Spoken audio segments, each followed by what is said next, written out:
Good morning, Kansas City, and welcome to KCPS Homeroom Kids for Pre-K. I'm Miss Barnes, and I'm so glad you've joined us for another day of learning about folktales and ordinal numbers. We've talked a lot this week about folktales, so today we'll spend a little bit of time talking about ordinal numbers. Ordinal numbers are the words we use to describe the order something is in. Can you give me an example of an ordinal number? Did you say first? Maybe you said second, or maybe you said last. Those are all examples of ordinal numbers. Today we're going to get started by reading a story about Anansi the spider. This is an African folktale, and it's a beautiful book that Miss Aker has brought us today. Then we get to help Miss Gordon make a tasty, healthy snack. Are you hungry? Stand up, scholars, and let's get ready to learn.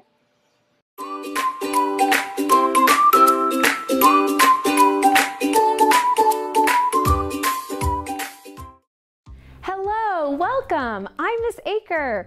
Let's get started with our Brain Smart Start. That gets our minds and our bodies ready for learning. Do you want to sing a song with me?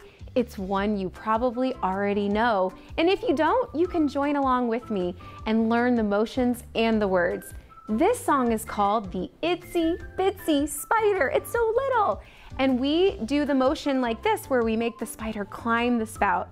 Are you ready to sing with me? Let's go. The itsy bitsy spider climbed up the water spout. Down came the rain and washed the spider out. Out came the sun and dried up all the rain. And the itsy bitsy spider climbed up the spout again. Did you do it with me? Great job. Now let's go read a story, a folk tale about a spider.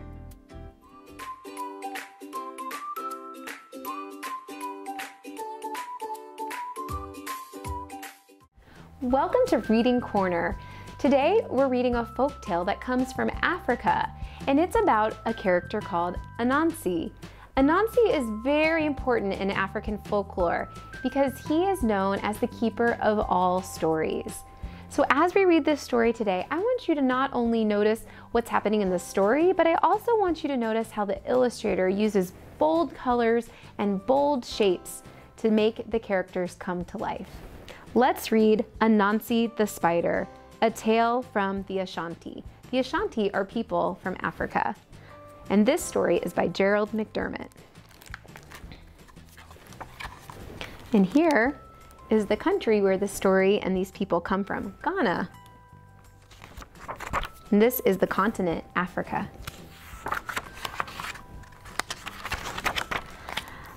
Anansi, he is spider to the Ashanti people.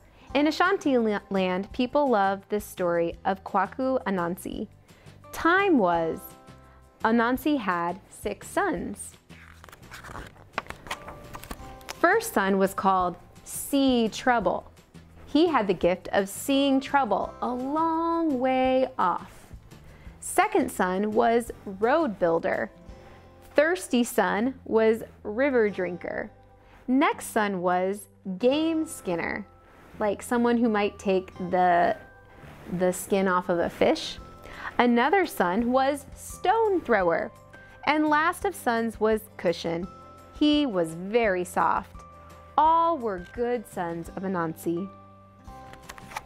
One time, Anansi went a long way from home. Here he goes, far from home. Oh no, he got lost. He fell into trouble. Oh, he's making an O shape with his mouth. Oh no. Oh no, look what's happening. He got in the water. The fish sees him. The fish is eating him. Yikes. Back home was son See Trouble. Father is in danger, he cried. He knew it quickly and he told those other sons. Road Builder son said, follow me. And he's making the path to get there. Off he went, making a road. They went fast, those 6 brothers, gone to help Anansi. Where is father now? Oh no, he's inside the fish. Fish has swallowed him. Anansi is inside fish. River Drinker took a big drink.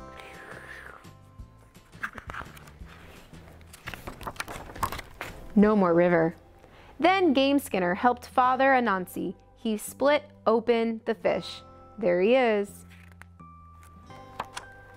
More trouble came right then. This bird is trying to get him. He's making that face again. It was Falcon. Took Anansi up in the sky. Quick now, stone thrower. The stone hit Falcon. Anansi fell through the sky. Which brother do you think's gonna save him now? Now Cushion ran to help Father. Boink, very soft. Anansi came down. Good thing he has all those sons to help him. They were very happy, that spider family. They're going back home. All of them had an important job to play. All home again that night, Kwaku Anansi found a thing in the forest. What is this? A great globe of light? Oh, mysterious and beautiful. I shall give this to my son, said Anansi, to the son who rescued me. But which son of 6? Which deserves this prize? So he wants to give the moon to the son that rescued him, but they all did. So how will he give it to all of them? Naomi, can you help me? Oh, Naomi, called Anansi. For Ashanti people, Naomi is the god of all things. So here he has the moon in his hands.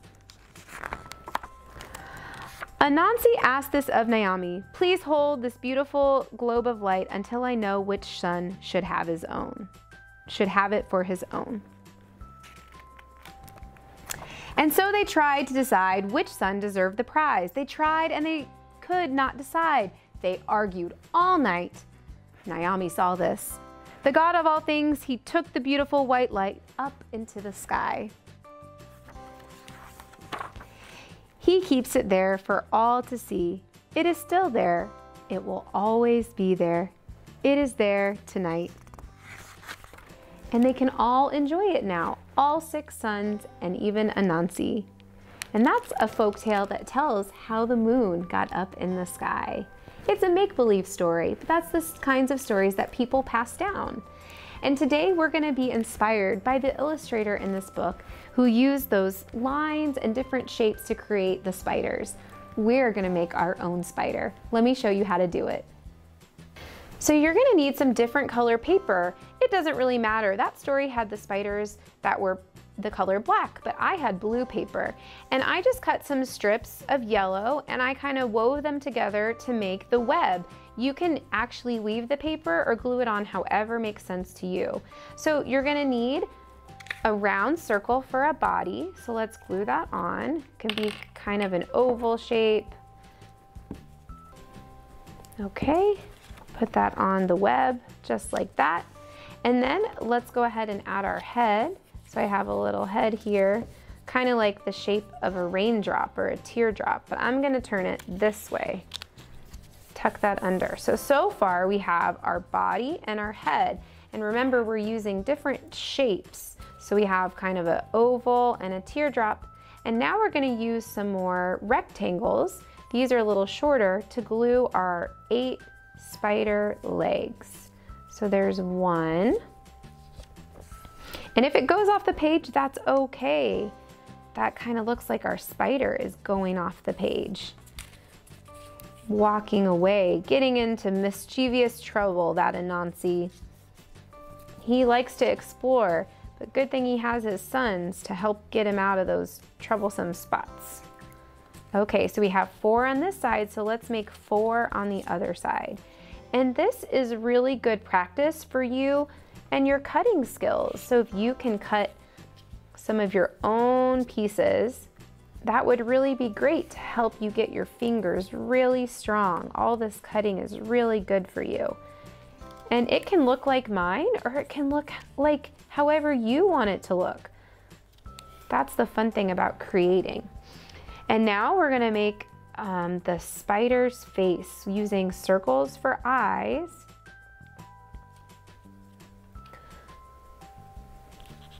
And I'm gonna use a rectangle for his mouth today, a red rectangle, but you might make it a circle because he was so surprised so many times.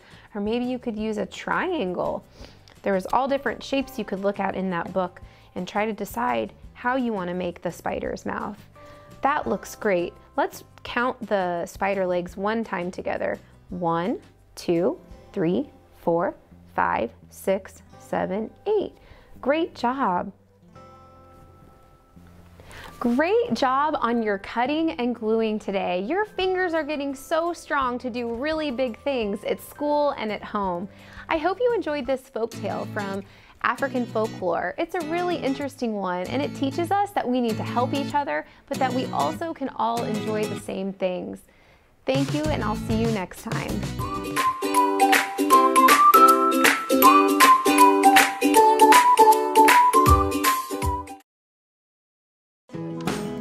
Kindergarten is great at Kansas City Public Schools. I know they have really good teachers. I know this is a great school. They teach them stuff that I thought my kids would never be able to know at the age of 5. Since deciding to send our kiddos to a neighborhood school, we've become even more of a part of our community. Now is the time to enroll your future kindergartner for the new school year. Visit enrollkc.org today. Good morning, friends, and welcome back. I am Mrs. Gordon, and I am so glad you are here with me today to learn new things. Today, I would like for you to help me make one of the most popular snacks ever. Do you like peanut butter and jelly? I love peanut butter and jelly.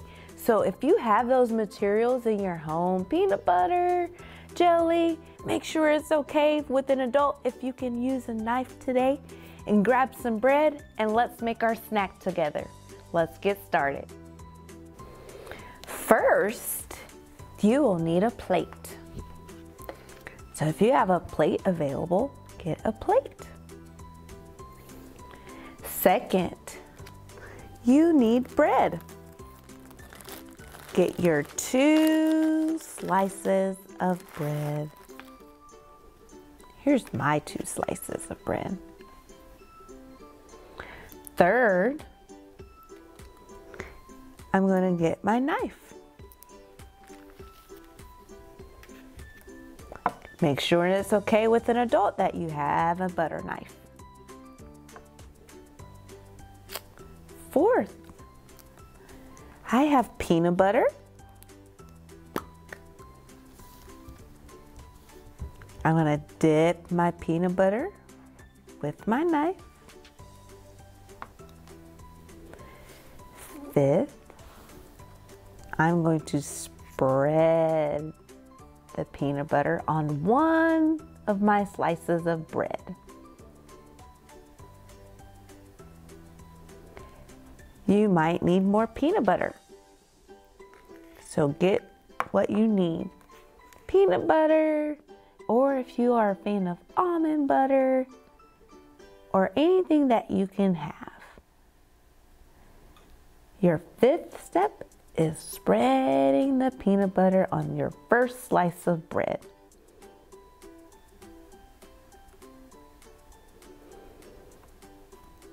There's my first slice of bread. 6th, I'm going to wipe my knife off. I don't like my peanut butter mixed with the jelly, which is our next step. 7th, I'm going to take my jelly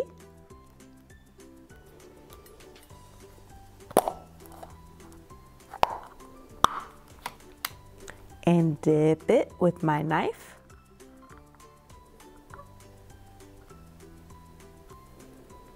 And our 8th step is to spread it on our second slice of bread.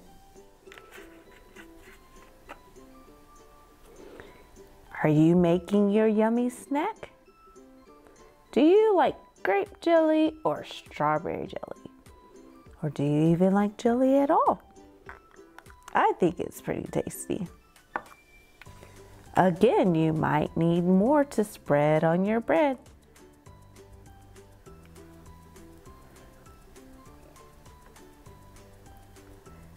spread it on there the best way you can.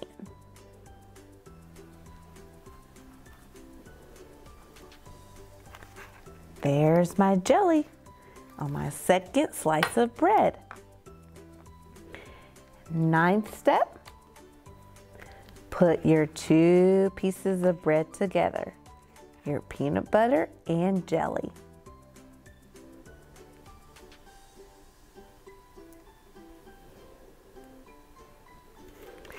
10th step, take a bite and enjoy. Did you make your own peanut butter and jelly sandwich? Which steps did you take? Did you take all 10 steps? Or did you only take 1st, 2nd, 3rd, 4th, or 5th? No matter how many steps you take, see if there was a process. Remember, there's 1st, 2nd, 3rd, 4th, 5th, 6th, 7th, 8th, 9th, and 10th. Happy eating! You did such great work today making your own snack peanut butter and jelly sandwich. Remember, healthy eating is always best. See if you can grab your nearest adult and ask them if you can make another snack and see what steps you took to take place. What happened 1st? What happened 2nd? What happened 3rd? So grab an adult, make another snack. Until next time, I wish you well. What excellent lessons! Thank you, Miss Aker and Mrs. Gordon. Parents, today we read a story about Anansi the spider, and then your students practiced strengthening their fingers by cutting and gluing. This fine motor skill is really important for young learners to develop. They can practice this skill by cutting and gluing like we did today, but they can also move things using tweezers. They can stack objects on top of each other. Anything that gets them to use their fingers will help them strengthen those muscles. And today with Mrs. Gordon, we got to spend a little time making a healthy snack. Cooking is one of the easiest ways to practice ordinal numbers with your scholars. If you take them into the kitchen, they can help you describe the order in which you are helping them cook. If they say, "First we do this," then you can help them do that step. I hope you enjoyed making our peanut butter and jelly sandwich today and learning about Anansi the spider. We'll see you tomorrow for one more set of lessons on folktales and ordinal numbers.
Hello, my name is Courtney Hawkins. I'm a parent of 4 children that are going here, well, 3 that are going here currently, and then 1 that is now in middle school. But we've been with Holiday Montessori since my oldest was in preschool. And probably one of my favorite things about this school is just the family environment. I love coming into school and hearing, hi, Miss Hawkins, and then just the care of the teachers let you know that your children are well taken care of. And we've had some teachers, all of them have been really good teachers, and we've had some that have been really good at challenging and inspiring our kids. I had a teacher that noticed my daughter's advancements in reading, and she kind of pulled her aside and gave her additional work that kept her moving forward and kept her challenged. Hello, my name is Sahara Hawkins, and I am in the 8th grade. I am Harold Holiday alumni. I've gone here from the P4, which is a bit before kindergarten, all the way up to my 6th grade year.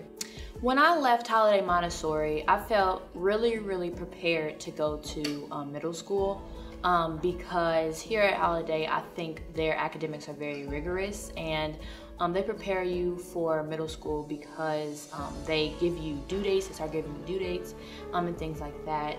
Assignments that are due weekly, which prepares you for middle school because there are assignments that are due weekly or daily. And then I just felt very prepared in general because they start doing less material and they start really just working on your communication within the middle school and how that transition is going to look like and what that transition is going to look like. So I just felt really prepared and like I was going to have a good transition in middle school. We also have a teacher that my oldest son has right now that noticed some of his interests and encouraged him in that to do some research, thus combining the passion and the learning together. So we really are appreciating the teachers that our kids have had. Hello, my name is Joshua and my grade is 5th. My name is Micah and my grade is 1st. I like my teachers because they're nice. I would say you should definitely join the Harold Holiday Montessori family because first, it's very opening and it's a welcoming environment. You have great teachers from all different backgrounds and they come in and they come to teach your child, but also just to help your child through life. They not only teach you like your ABCs and your 1, 2, 3s, but they teach you motor skills and life skills that from a very young age that you may not think that an elementary school would teach you. And overall, it's a very diverse school in general, and it's in a good neighborhood. Overall, I would encourage anyone that's considering coming to Holiday to come and just join this family environment of hands-on learning. They've got great before and after school program. The LINK program is awesome. A big part of what contributes to that family environment. And we have a forward thinking and moving principal that it's done a lot with the school, changes in the school that improve the morale of the students and the staff here. So it's just a great environment to be in, and I encourage you to come and join the family.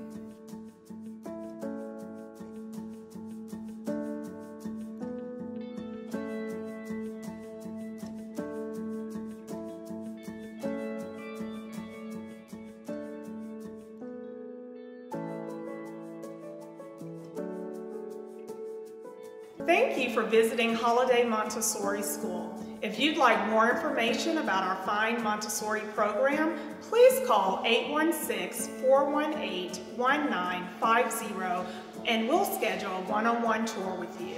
We look forward to sharing with you more about the great things that are happening here at Harold Holiday Montessori School.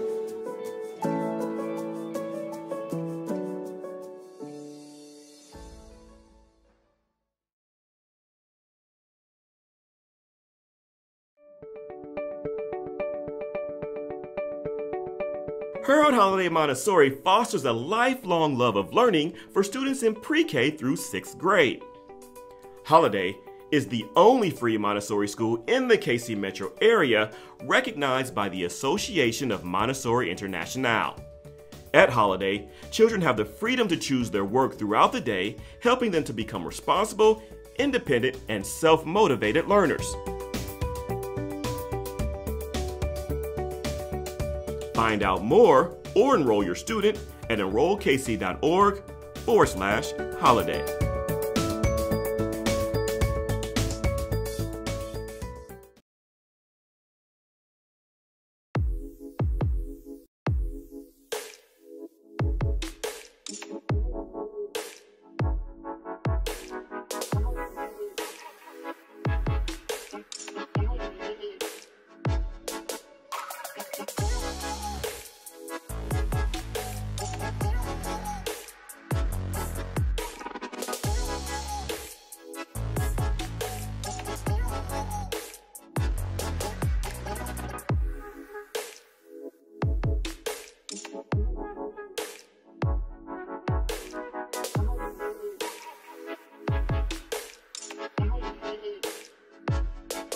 Good morning, Kansas City. Welcome to another fun episode of Life After, a show dedicated to hearing the stories of paths students have taken after high school. My name is Katie Zeke, and I'm a teacher at Southeast High School. These interviews feature students that I have taught from the past. Today, we are joined by Booker Webb. Welcome, Booker. How you doing, Ms. Zeke? I'm well. I'm so happy to see you. You Tell too. us a little bit. When did you graduate from Southeast? I graduated in 2018, the best class that came out of Southeast. Yeah, 2018, last of the real. That was a good one. Yeah, absolutely. What do you remember about your senior year? I just remember we was kicking it. We had a lot of fun. I remember that capstone was 12 pages. Yeah, that was the hardest part of the senior year, probably the capstone. But other than that, we had a good time. We had a good staff and all that. So I had a good senior year. I couldn't ask for a better one.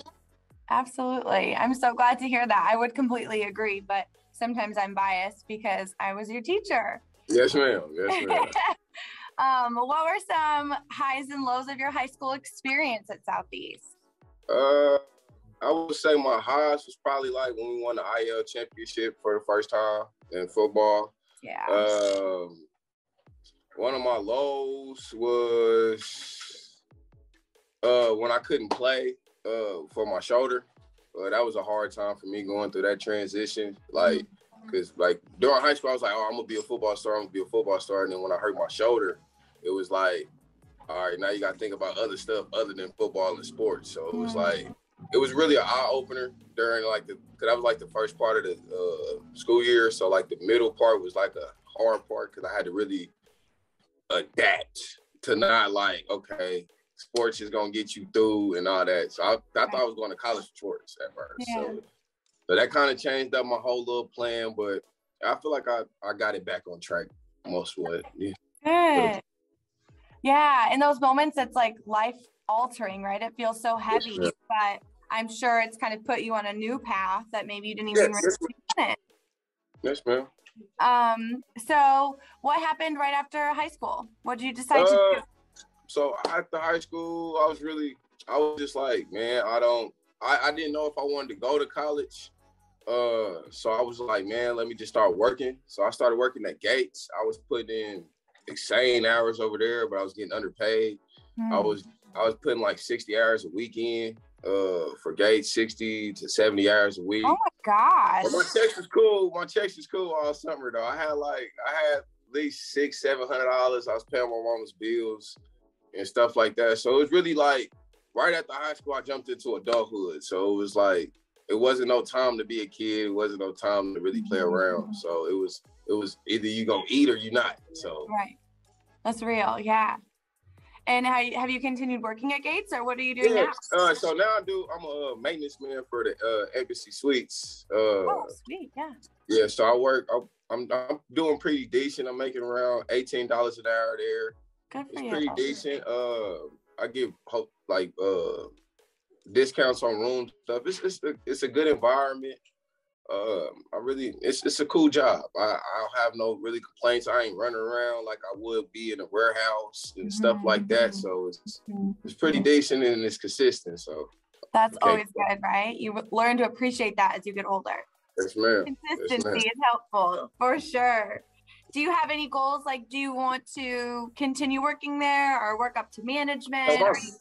My goal is, so I just bought me a bully. I'm about to start breeding bullies. I bought me a pocket bully. I just bought her. Her name Kaylani. So I'm about to start breeding dogs. That's one of my goals. I'm trying to get my CDL pretty soon. Yeah. Start trying to get some of that big money, because that's that big boy money. And my real goals is just to help the ones that come behind me get farther than I did, and then learn from my mistakes and stuff like that. So it's just, I'm thankful for the time at the high school, because it's going on 4 years since I've been in there, but it's been a lesson learned, everything. I ain't hurting now. I was at first. I didn't buy me a Jeep and stuff like that. So I feel like I'm on the right track to finally get my life on right. But one thing I would tell people coming behind me, focus on that from your freshman year. Focus on what life will be after high school, because you can never really plan for what's gonna happen, but you can kind of have an outlook of where you want to go. Because that was my biggest thing. I was lost coming out of high school. I didn't know what I wanted to do. My biggest thing was sports. I was like, I love sports. I love sports. I love sports. So that really hindered me. So I would just tell them coming up behind me, just focus on your school. It's important. And figure out what you want to do, and do what makes you happy. And the money is not, run your own race. Money is not showing how successful you are. It's how happy you are. It's not about how money, you know what I'm saying, how much money you got. Right. Just really, I would go for what makes them happy. That's what I tell them. Absolutely. I think you're so mature. Well, how did that happen? Yeah, I've been chilling. That time will do that to you. It'll make you grow up. It really does. You're absolutely right. And just to see, I mean, you were our athlete in the building. Honestly, I mean, it's hard. I don't know if you've been following it all, but they couldn't fill a football team this year. There was no football team. Yeah, I heard that even about the baseball team. I tried to come up to a game. They was like, man, we're not hosting. I'm like, wow. Hopefully it's because of the COVID, but I don't know. Hopefully I don't know. I'll probably come speak or something. I don't know. Hopefully we can try to figure that out. Because I love South sports, man. I want to be a good alumni, come up there. Because you remember my mom's yelling at every game. So I'll take her. Well, that's what I was going to say is maybe, if you have time, it sounds like you're keeping busy, but maybe coaching could be a way that you stay involved here at the school, but also in sports, because that was just so much of your passion. Yes, ma'am. Yes, ma'am. Even if I should look into like helping out. I really wouldn't want to be a coach. I'd rather be a volunteer, because I'd rather just like, I don't want to get paid for it. I just want to do it out the kindness of my heart. And I don't know. I probably could help some kids out, but I don't know. I'll probably start looking into that for real. I love that. Yeah. Do you keep up with Coach K at all? Yeah, I just told him happy birthday yesterday. Yesterday was his birthday. Yeah, it was. Yeah. Yes, good. He'll be a good resource for you. And we've got an awesome new baseball coach, Coach Walker. Yeah, I heard about Ryan, Mr. Ryan. Yeah, I heard about him, because he the one that filled in for you when you was having little Mars. Exactly. Yeah, when I had baby Mars. Yeah, I remember. His birthday is on the 7th, right? That's right. Yeah, I remember, because mine was on the 1st. Oh my gosh, you're so sweet. You guys are so special. One of the things that I remember most about you was you and your mom put together like a little baby basket for us when I was having my first child. Now I have 2. But when I heard you had another one. I did, yeah. But when I was pregnant with Michael, and you had this beautiful blanket in there, and he still has that blanket. Oh, he still wears the little blanket? Yeah, that is his favorite. So all because of you guys. And tell him, he's like, this is from my mom's student, Booker. This is from my mama's student, Booker. That's cute. That's so cute. Well, it's just those little things. You never know what kind of impression you're going to make. I love it. I love it. I'm so proud of you and everything that you're doing and kind of coming together. Thank you, Ms. One last question. You kind of got into advice, but I was wondering, was there something that you wish you would have understood or somebody would have told you or taught you to kind of prepare you for the real world that you didn't get? Really, time waits on no man. So you want to waste your time on stupid stuff, you're gonna look up and you're gonna be lost. Other than that, just use your time wisely, and really just make goals, but you don't get too discouraged when your goals don't go as planned. Just really just stick with it. No one has a one attempt great, So you gotta keep working at it. So I would just tell them whatever they're passionate at, go for it and keep going. Don't let nobody deter you or take you off your path, and use your time wisely. That's really good. Yeah, use your time wisely. I hope that some of our freshmen tune in to hear you say that, because you alluded to this a little bit earlier, but it's hard coming into high school and staying focused on school when you've got athletics and relationships and other things taking your time. So I think that that's something we all need to hear. Yes, and I would tell them too, you are who you hang around. So I was fortunate to like be cool with all the groups, like most of the groups, but you are who you hang around. That's why I kept some smart people in my circle. They helped me with that capstone. Like, you are who you hang around. Without certain people in your life to push you, you ain't gonna go nowhere. So you are just as good as your weakest link, and that's a real statement. For real, absolutely. Have you kept up with your high school friends? Some of them, like I talk to Dre more often. You remember Alondre? Yeah. I talk to him often, because his mom's died right after high school. So I just been really trying to help him with, what I'm saying. He's doing good though. He's doing good. I talked to him. I talked to a couple other ones, but he's the one that really sticks out. Like, good. I'm glad. Well, give your mom a big hug from me. She was one of my favorites. Yes, ma'am. Oh, Booker, you're so great. Well, thank you so much for joining us today. It's been a pleasure to find out more about your path after high school. Our hope is that by having these conversations about our own career paths, it might inspire or inform other people to find their own ways to be successful. Thank you. Thank you, Ms. B, for having me.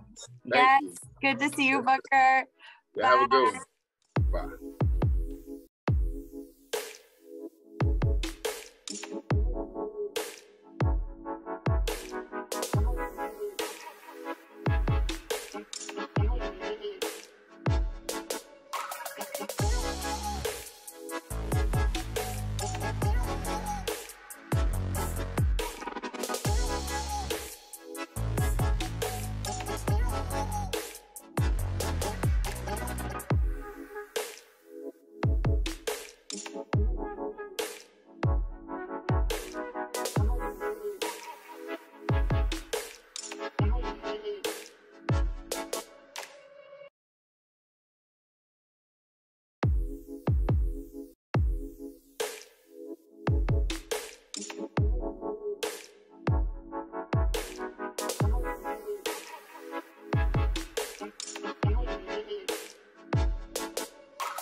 Hello, Kansas City. Thanks for joining us again for another fantastic episode of what we're calling Life After.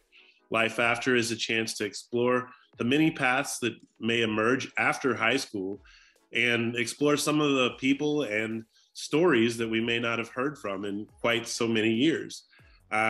What's really fun about today's episode is that we have expanded a little bit. You might notice I don't think Jason is one of my students and I'm not one of his. However, because of the concept of the show changing a smidge to being able to talk to people who have a story after high school, also asking people for referrals after an interview I was referred to Jason by another interviewer, Christian Heaton, and he and I grew up and went to the same school. And it turns out I don't necessarily know everyone, but I do know that I think Jason went to that same school.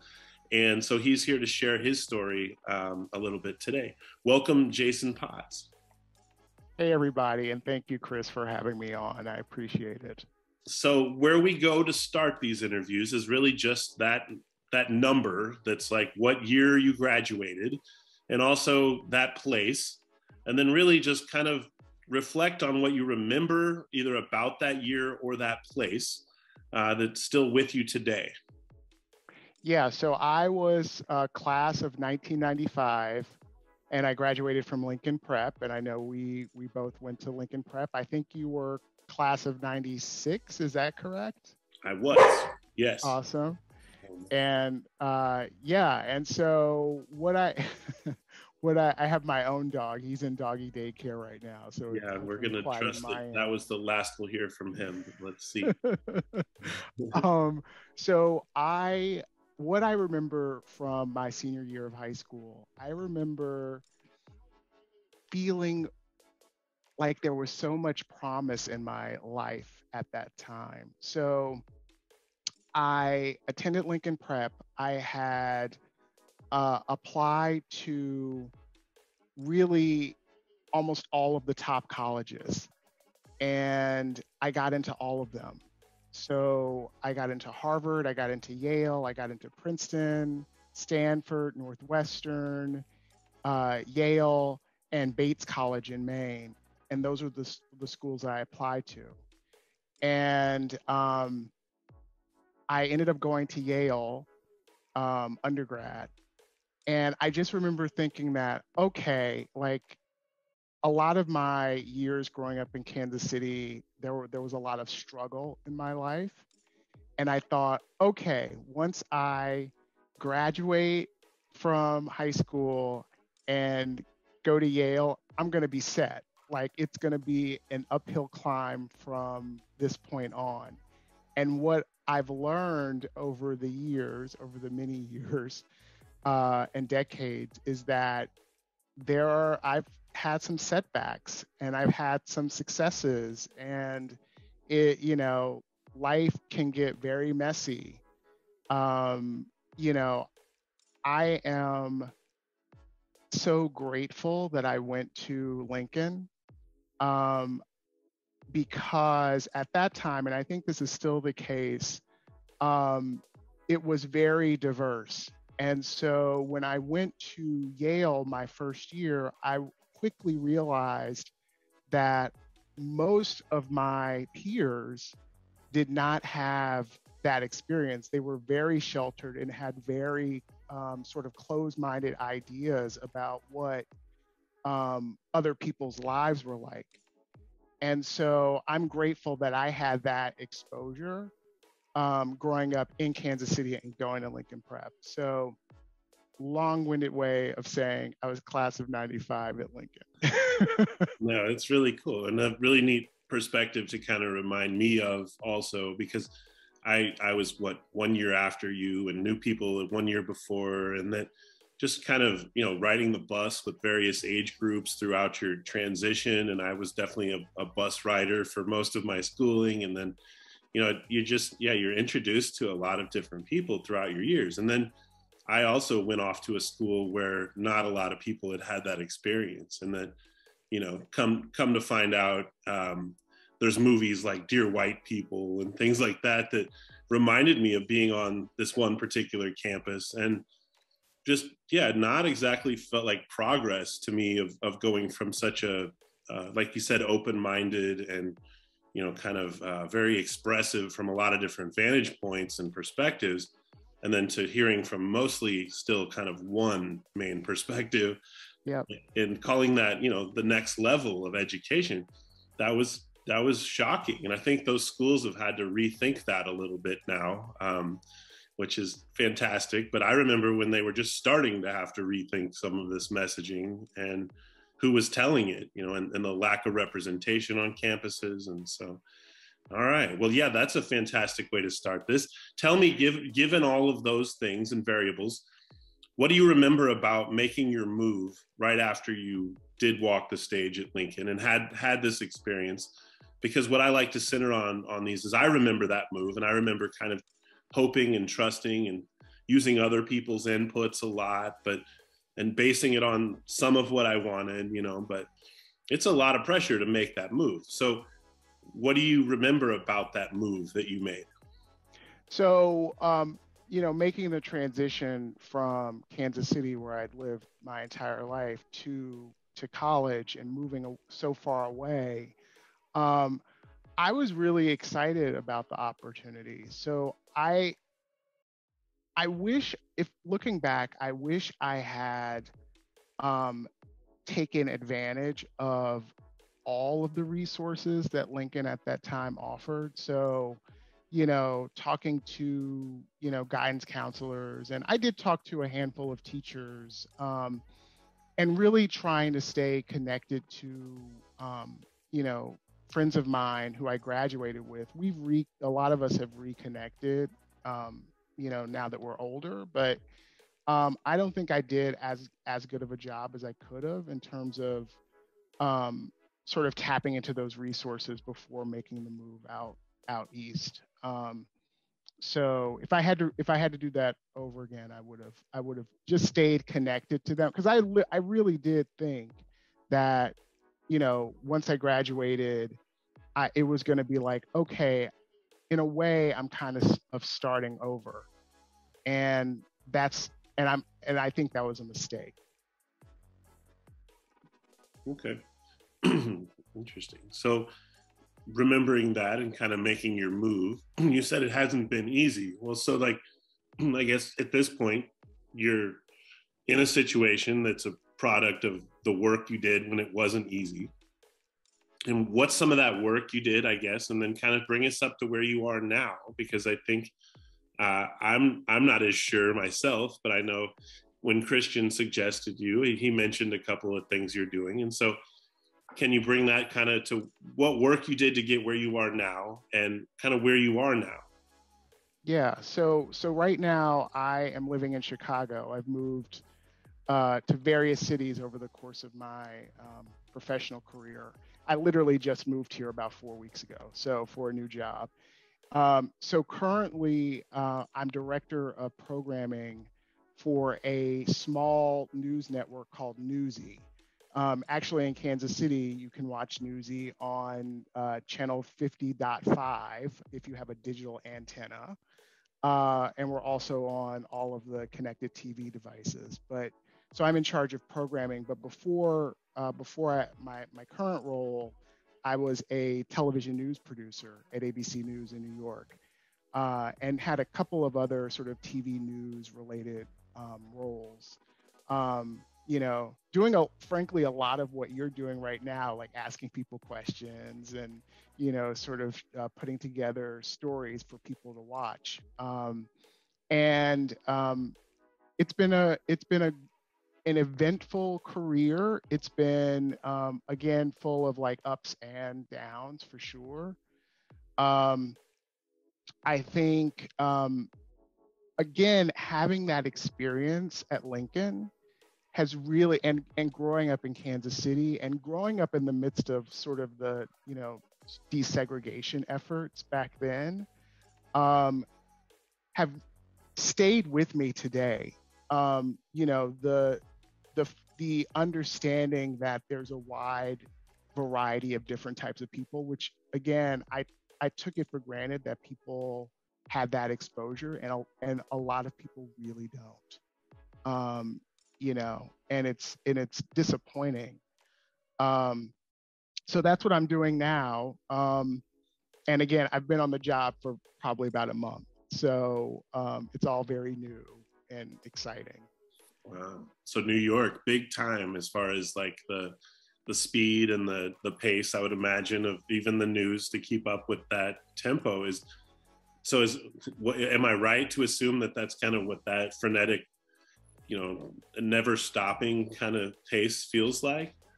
Yes, yeah, for sure. It is. It is. I mean, and I've tried over the years to, and I think this is important to have a bit of balance. But for especially after I graduated from college and maybe the first 10 years, in my career, I really focused a lot on work, to the detriment of my personal life. But yeah, it's important to have balance when you're in that environment, because you're right, news is constantly changing, being in that industry, and then New York is just, it's out of control. And so yeah, it's again very different from Kansas City, but I'm glad I had that grounding, because a lot of people didn't have that. Yeah, you've like the tri-state thing going on here with KC, Chicago, and New York, and like really cool, really awesome vantage point. All right, so these are fantastic ways students out there to explore that there are ever-changing possibilities, and one thing we keep hearing from people really does lead to another. And pursuing your goals, I think, does start pretty early, and it's fun to hear Jason here kind of outline a similar thing I think I felt about the school I started from, and how it really does point your perspective. So wherever you are out there listening, and you're starting to get older and take school and life a little bit more to heart or to mind, either or both, I think maybe these interviews help serve some chances to think about where you're going to go and what you're going to do. So that's the final question, sir. And I remember hearing things from teachers and having the need to kind of rely on some of their perspective that was ahead of mine, or a couple years, could really save you some chances out there.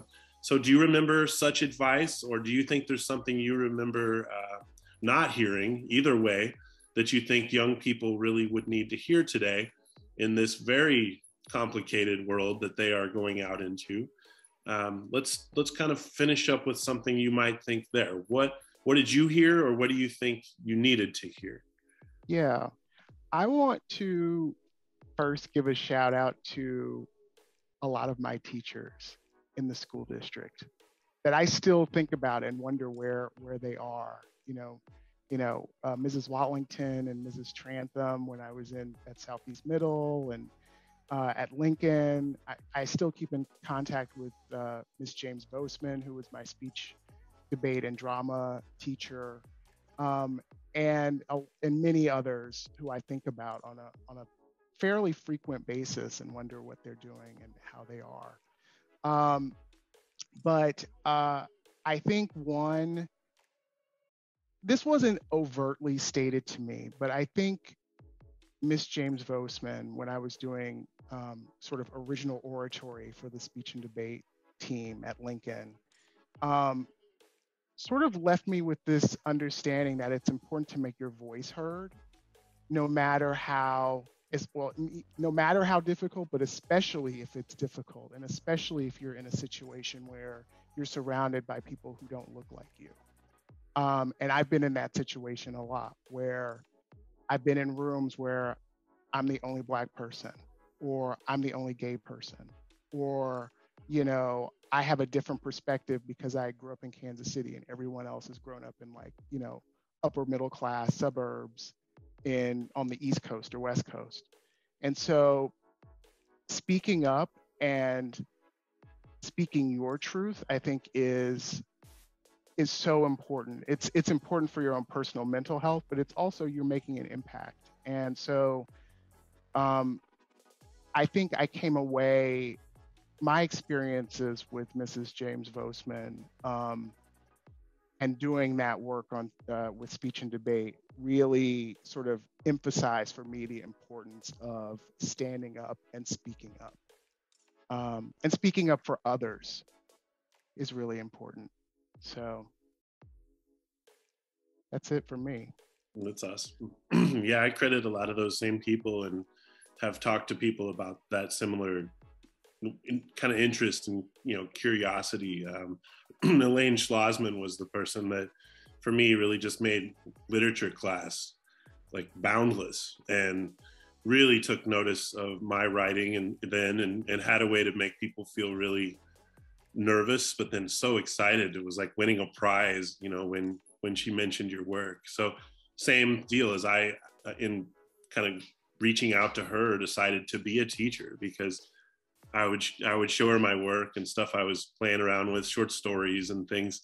And I think it was her that taught me that you could get paid to continue to do this as a teacher, and then you would get a chance to learn and then be so involved in the craft. And then, so, I mean, yeah, those kind of things, right? And that I always realized, I think I wanted to get paid to learn, you know, whatever that was going to be. So if you're listening, education is actually one of the jobs where you do get paid to learn. And, you know, not just to learn all the things you have to, but even some of the things you choose. So if you're looking for a cool path where you grow all the time and, you know, unfounded ways, try education, listening folks out there, because everybody who comes on here sure makes it sound like special work to me. So it's been wonderful catching up with you, sir. I thank you for your story and your gems of wisdom, your energy.